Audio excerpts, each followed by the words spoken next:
Picture a young man standing in the ruins of his father's mistakes. Around him, idol altars smoke with offerings to false gods. The holy temple of the living God sits locked and abandoned, its doors sealed shut.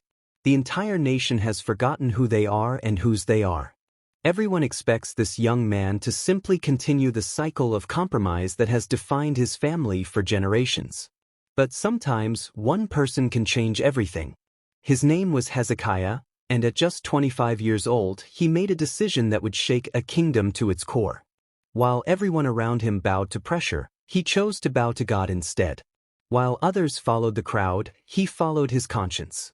While his father had led the nation into darkness, Hezekiah would lead them back to the light. But here's what makes his story so compelling and so cautionary. This isn't just a tale of triumph. It's a story that reveals how even the most faithful can stumble, how even the strongest can fall to the subtle seductions of pride, and how sometimes our greatest victories can set us up for our most devastating defeats.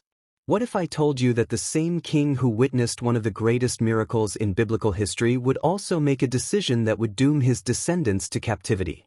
What if the man who prayed with such power that God literally reversed time would later show such foolish pride that it would echo through generations?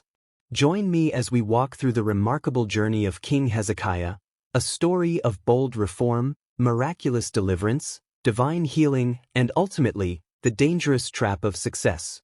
This is a story that will challenge how you think about faithfulness, leadership, and the subtle ways that victory can become our greatest vulnerability. When 25-year-old Hezekiah stepped onto the throne of Judah, he inherited more than just a kingdom. He inherited a legacy of spiritual disaster that stretched back through generations of compromise and rebellion against God. His father, King Ahaz, had been one of the worst kings in Judah's history. Under Ahaz's rule, the nation had plunged into the darkest forms of idol worship. Pagan altars had been erected throughout the land, dedicated to foreign gods with names like Baal and Molech. The most horrifying detail of all was that Ahaz had actually sacrificed his own sons in fire, following the twisted practices of the surrounding nations. But perhaps most symbolic of the spiritual catastrophe was what had happened to the temple of the Lord. The doors had been shut and sealed. The place where God had promised to meet with his people, where the sacrifices were offered, where the priests ministered, where the people came to worship, it all sat empty and abandoned. Dust covered the altar. Silence filled the courts. The presence of God seemed to have departed from the land entirely. This was the world Hezekiah inherited. A kingdom where compromise had become the norm, where following God was seen as old-fashioned and impractical, where the pressure to blend in with surrounding cultures had overwhelmed any desire to stand apart as God's chosen people. Most young kings in his position would have looked at the situation and decided it was easier to simply continue on the same path. After all, changing course would mean making enemies, challenging powerful interests, and swimming against the cultural current. It would be politically dangerous and personally costly. But Hezekiah made a choice that would define not only his reign but his entire life. The Bible records it in simple but powerful words. He did what was right in the eyes of the Lord, just as his father David had done. Notice something important here. The text doesn't say he followed in the footsteps of his immediate father, Ahaz. Instead, it reaches back several generations to David, the king who was known as a man after God's own heart. Hezekiah chose to skip over the recent history of compromise and connect himself to a legacy of faithfulness. This wasn't just a political decision or a strategic move. This was a young man making a conscious choice to break a generational cycle of spiritual failure. He was saying, in effect, the pattern stops here. The compromise ends with me. I will not be defined by the mistakes of those who came before me. And from the very first month of his very first year as king, Hezekiah began to act on this decision in ways that shocked everyone around him. If you wanted to understand the heart of King Hezekiah, you only had to look at what he did first. He didn't start with economic reforms or military preparations or diplomatic initiatives. The very first thing he did was throw open the doors of the temple.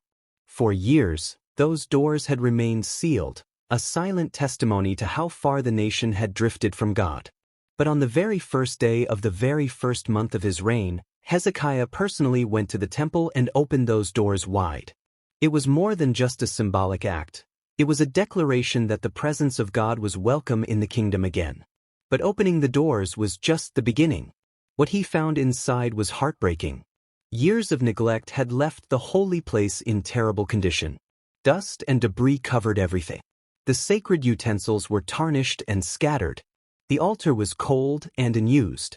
The place that was supposed to be the most beautiful and sacred spot in the entire nation looked more like an abandoned warehouse. Hezekiah immediately called together all the priests and Levites, the men who were supposed to have been caring for the temple all along. His message to them was direct and urgent. Listen to me, Levites. Consecrate yourselves now and consecrate the temple of the Lord, the God of your ancestors. Remove all defilement from the sanctuary. For 16 long days, these religious leaders worked to clean and restore the temple.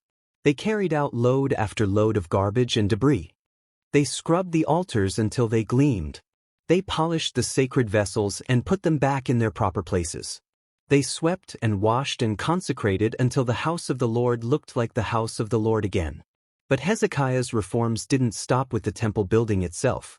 He launched a comprehensive campaign to remove every trace of idol worship from the land. He personally led the destruction of the pagan shrines that dotted the hillsides. He smashed the sacred stones that had been set up for false worship. He cut down the wooden poles that had been erected to honor fertility gods. Perhaps most shocking of all, he even destroyed the bronze snake that Moses had made in the wilderness centuries earlier. This wasn't just any artifact. This was a genuine piece of biblical history, something that had been crafted by Moses himself and had actually been used by God to save people's lives. But over the years, the people had begun to worship the snake itself instead of the God who had used it. They were burning incense to it and treating it like an idol. Hezekiah understood something that many religious leaders miss. Even good things can become gods if they're not kept in their proper place. He refused to allow anything, no matter how traditional, no matter how historically significant, no matter how emotionally meaningful, to take God's place in the hearts of the people. This kind of thorough spiritual housecleaning required incredible courage. Hezekiah was essentially declaring war on the entire religious establishment that had grown up around idol worship. He was challenging powerful interests, disrupting profitable enterprises, and making enemies of people who had built their lives around the old system. But he understood that you can't build something new on a rotten foundation. Before true worship could be restored, false worship had to be completely eliminated. There could be no compromise, no gradual transition, no attempt to blend the old with the new. The idols had to go completely and permanently. Once the temple was cleansed and the idols were destroyed, Hezekiah turned his attention to something that hadn't happened in generations, the restoration of true worship. But he didn't just want to go through religious motions. He wanted to see the hearts of the people genuinely turned back to God. The first major celebration he organized was the Passover, the most important feast in the Jewish calendar. This wasn't just a religious ceremony, it was a commemoration of the greatest miracle in their national history, when God had delivered their ancestors from slavery in Egypt. But it had been so long since a proper Passover had been celebrated that many people had forgotten how to do it. Hezekiah sent messengers throughout not only his own kingdom of Judah, but also to the northern kingdom of Israel, inviting everyone to come to Jerusalem for this great celebration. This was a bold and risky move. The northern kingdom had split away from Judah decades earlier, and there was considerable political tension between the two regions. But Hezekiah understood that God's people were still God's people, regardless of political boundaries. His invitation was an offer of reconciliation and unity based on their shared faith rather than their political differences. The responses to his invitation were mixed. Some people mocked the messengers and rejected the invitation outright. They had grown so comfortable with their compromise that the call to return to authentic worship seemed foolish and outdated to them. Others were moved to tears by the invitation, recognizing how far they had drifted from their spiritual roots. But many people responded positively, and they began making their way to Jerusalem from all over the region. As they arrived, something beautiful began to happen.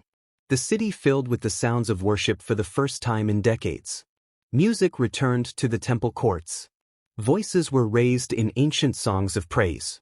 The altar fires burned day and night as sacrifices were offered with genuine hearts of thanksgiving. The Bible records that there was great joy in Jerusalem during this celebration, and that nothing like it had been seen since the days of Solomon. Think about that. It had been hundreds of years since the people had experienced this kind of authentic, heartfelt worship of the living God. But for Hezekiah, this wasn't just about having a successful religious festival. This was about re-establishing the covenant relationship between God and his people. He understood that worship wasn't just about ceremonies and rituals. It was about hearts that were genuinely surrendered to God, lives that were aligned with his purposes, and a community that reflected his character. The celebration was so meaningful and so powerful that the people didn't want it to end. They extended it for another full week, continuing to worship and celebrate and reconnect with their God and with each other. It was like a spiritual homecoming after years of wandering in a foreign land. When the festival finally ended, the impact continued. People returned to their homes throughout the region with renewed hearts and a fresh commitment to follow God. They began tearing down the remaining idol shrines in their own communities, continuing the work of spiritual cleansing that Hezekiah had started in Jerusalem. The presence of God had returned to the land, and everyone could feel the difference. Just when it seemed like Hezekiah's reforms were bringing peace and prosperity to the land, a shadow appeared on the horizon that would test everything he had built. The Assyrian Empire, the most powerful military force on earth, was sweeping across the region like a deadly storm, crushing every nation in its path. Led by a ruthless king named Sennacherib, the Assyrians had developed warfare into a brutal art form. They didn't just defeat their enemies, they destroyed them completely, wiping cities off the map and scattering populations so thoroughly that entire cultures disappeared forever. Their reputation for cruelty was legendary, and their military machines seemed unstoppable. One by one, Hezekiah watched as the fortified cities of his kingdom fell to the Assyrian advance. These weren't small, weak settlements. They were major strongholds with high walls, well-trained soldiers, and adequate supplies. But none of it mattered when the Assyrian war machine arrived. The cities fell like dominoes, their walls breached, their defenders scattered, their populations carried off into captivity.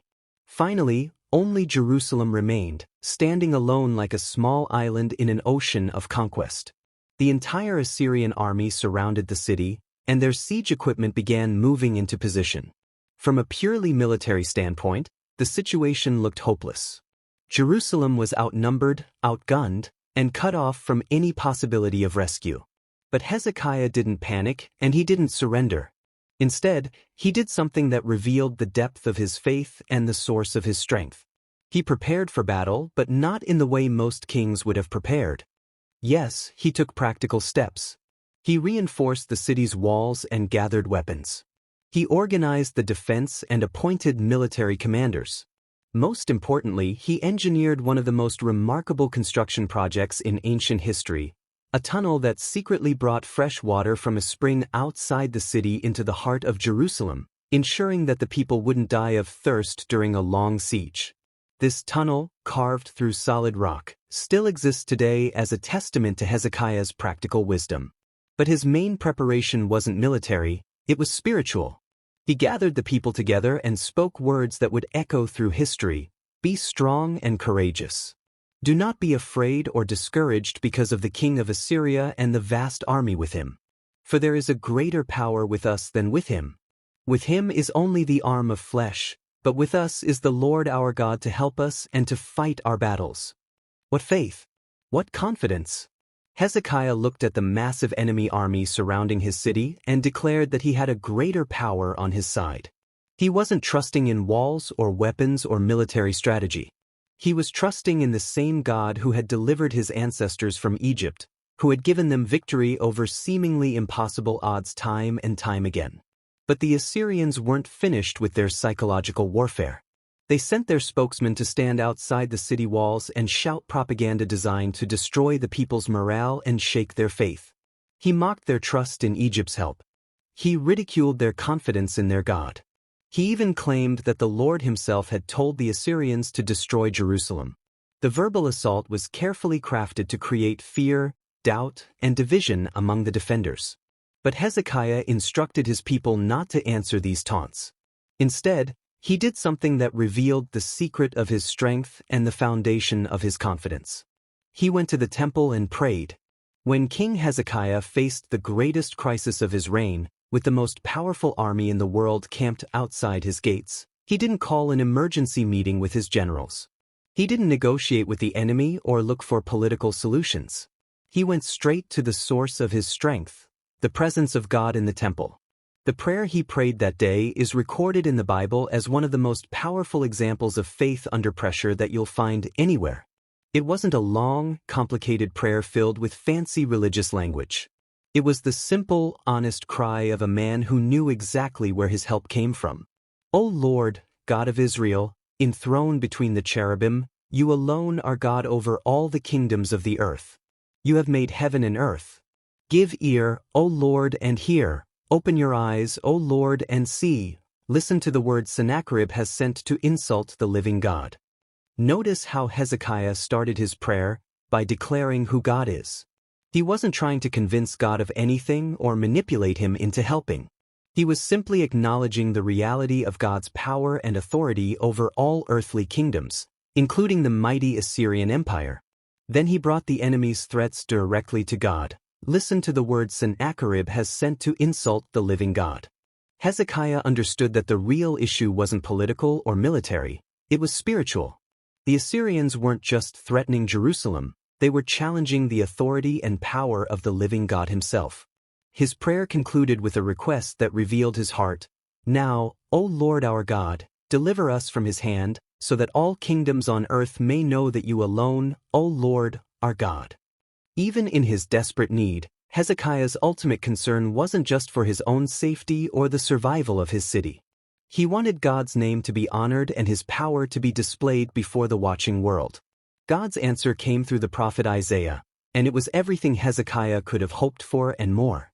The Lord declared that Sennacherib would not enter the city, would not shoot a single arrow at it, would not even build a siege ramp against its walls. God himself would defend Jerusalem for the sake of his own honor and his promises to David. What happened next can only be described as miraculous. That very night, while the Assyrian soldiers slept in their camps surrounding the city, the angel of the Lord moved through their ranks in judgment. By morning, 185,000 of the world's most feared warriors lay dead without a single battle being fought. When the sun rose and the people of Jerusalem looked out from their walls, they saw not a threatening army but a field of devastation. The mighty Assyrian war machine that had conquered nation after nation had been utterly destroyed in a single night by the power of God. King Sennacherib, who had boasted so confidently about his invincibility, was forced to pack up the remnants of his army and return to his own land in humiliation and defeat. The Bible records that he was later killed by his own sons while worshipping in the temple of his false god. Jerusalem was saved, not by military might or political maneuvering, but by the prayer of a faithful king who trusted in the power of the living God. It was a victory that demonstrated to the entire ancient world that the God of Israel was supreme over all earthly powers. After witnessing such an incredible demonstration of God's power, you might think that Hezekiah would live the rest of his life in unshakable faith. And for a while, it seemed like that would be the case. But then something unexpected happened that would test his character in a completely different way. King Hezekiah became seriously ill. The sickness was so severe that he was confined to his bed and told by the prophet Isaiah to prepare for death. "Put your house in order," Isaiah told him, "because you are going to die, you will not recover." For a man who had just witnessed one of the greatest miracles in biblical history, this must have been a shocking turn of events. The same God who had destroyed 185,000 enemy soldiers in a single night was now allowing his faithful servant to face death from illness. But Hezekiah's response revealed the depth of his relationship with God. He didn't argue with the prophet or question God's justice. Instead, he turned his face to the wall and prayed with the same simple faith that had characterized his entire life. His prayer was honest and heartfelt. "Remember, O Lord, how I have walked before you faithfully and with wholehearted devotion and have done what is good in your eyes." Then the Bible records that he wept bitterly. This wasn't a proud man trying to earn God's favor by listing his accomplishments. This was a broken man pouring out his heart to the God he had served faithfully, expressing both his desire to live and his submission to God's will. God's response was immediate and overwhelming. Before Isaiah had even left the palace courtyard, the Lord spoke to him again. "Go back and tell Hezekiah, this is what the Lord, the God of your father David, says, I have heard your prayer and seen your tears, I will heal you. On the 3rd day from now you will go up to the temple of the Lord. I will add 15 years to your life." Not only would Hezekiah recover from his illness, but God was extending his life by 15 additional years. And to confirm this incredible promise, God gave him a miraculous sign. The shadow on the sundial actually moved backward 10 steps, as if time itself was being reversed. Hezekiah's healing became known throughout the ancient world, attracting attention from distant kingdoms. Among those who took notice was the rising power of Babylon, which sent envoys with gifts and congratulations on the king's recovery. And it was here, in this moment of international recognition and personal triumph, that Hezekiah faced his greatest test, not the test of suffering or crisis, but the more subtle and dangerous test of success and pride. When the Babylonian envoys arrived at Jerusalem with their gifts and congratulations, King Hezekiah had a choice to make. He could use this opportunity to point these foreign visitors to the God who had healed him, the same God who had destroyed the Assyrian army and performed so many other miracles. He could give testimony to God's power and faithfulness, using his platform to bring honor to the Lord's name. Instead, Hezekiah chose to showcase his own wealth and power. The Bible records that Hezekiah received the messengers and showed them all that was in his storehouses, the silver, the gold, the spices and the fine olive oil, his armory and everything found among his treasures. There was nothing in his palace or in all his kingdom that Hezekiah did not show them. This wasn't just hospitality or diplomatic courtesy. This was pride in full display. Instead of directing attention to the God who had blessed and protected him, Hezekiah put his own treasures on parade. The man who had prayed so humbly on his sickbed was now strutting around his palace like a peacock, showing off his wealth to impress foreign visitors. When the prophet Isaiah heard about this display, he came to the king with pointed questions. "What did these men see in your palace? Where did they come from?" When Hezekiah admitted that he had shown them everything in his kingdom, Isaiah delivered one of the most sobering prophecies in the entire Bible.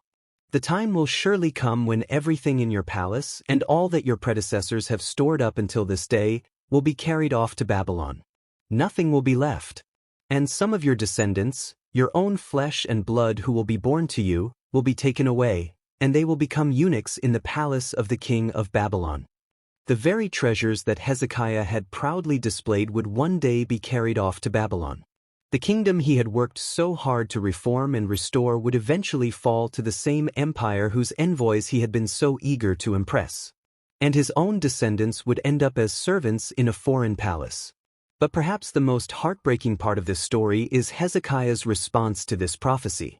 Instead of showing grief for what his pride would cost future generations, he replied, "The word of the Lord you have spoken is good. Will there not be peace and security in my lifetime?" The great king who had once prayed for God's glory to be displayed before all nations was now content as long as the consequences of his actions wouldn't affect him personally.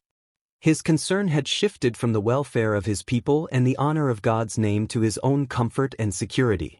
This tragic ending to Hezekiah's story serves as a powerful reminder that our greatest victories can sometimes set us up for our most devastating defeats. The man who had stood firm against the mightiest army in the world fell to the subtle temptation of pride and self-promotion. The story of King Hezekiah is both inspiring and sobering, offering profound lessons about faith, leadership, and the human heart. His life demonstrates that it's possible to break generational cycles of compromise and bring genuine spiritual reform to a nation. His bold destruction of idols and restoration of true worship shows that authentic change requires decisive action, not gradual compromise. His response to the Assyrian threat teaches us about the power of prayer and the importance of trusting God even when circumstances seem impossible. When faced with overwhelming odds, Hezekiah didn't panic or despair, he knelt. His simple, honest prayers moved the heart of God and resulted in one of the most dramatic military victories in biblical history. His illness and healing remind us that God hears our cries and sees our tears, even when we face our darkest moments. No situation is too desperate for God to handle, and no prayer is too simple for Him to answer. Hezekiah's extended years demonstrate that our times are in God's hands, and He can choose to alter even what seems unchangeable, but his final failure with the Babylonian envoys provides a crucial warning about the dangers of success and pride. The man who had remained humble in suffering became proud in prosperity. The king who had directed glory to God in crisis began to claim glory for himself in triumph. This pattern is repeated throughout history and in our own lives. We often handle the storms of life better than we handle the sunshine. We pray more fervently in hospital beds than in boardrooms. We depend on God more completely when we're weak than when we're strong. Hezekiah's story challenges us to examine our own hearts and motivations. Are we serving God for His glory or for our own? Are we using our blessings to point others to Him or to impress them with ourselves? Are we as faithful in success as we are in suffering? The legacy of this remarkable king reminds us that a strong beginning doesn't guarantee a faithful finish. Even the most devoted servants of God must guard their hearts against the subtle seductions of pride and self-promotion. The battle for faithfulness is never truly over. It must be fought afresh in every season of life. Yet despite his final failure, Hezekiah is remembered as one of the great kings of Judah, a man who trusted in the Lord like none before or after him. His story teaches us that God's grace is greater than our failures, and that even our mistakes can serve as warnings and lessons for those who come after us. From the moment 25-year-old Hezekiah opened the sealed doors of the temple to the tragic day he proudly displayed his treasures to foreign envoys, his story has been a journey through the heights and depths of human faithfulness. He showed us what's possible when someone chooses to break the cycle of compromise and follow God wholeheartedly. He demonstrated the power of prayer and the reality of divine intervention in human affairs. But he also revealed how even the most faithful can stumble, how success can be more dangerous than suffering, and how pride can undo years of righteous living. His legacy is complex, a mixture of inspiring triumph and sobering failure that mirrors our own spiritual journeys. Perhaps that's why Hezekiah's story continues to resonate with us today.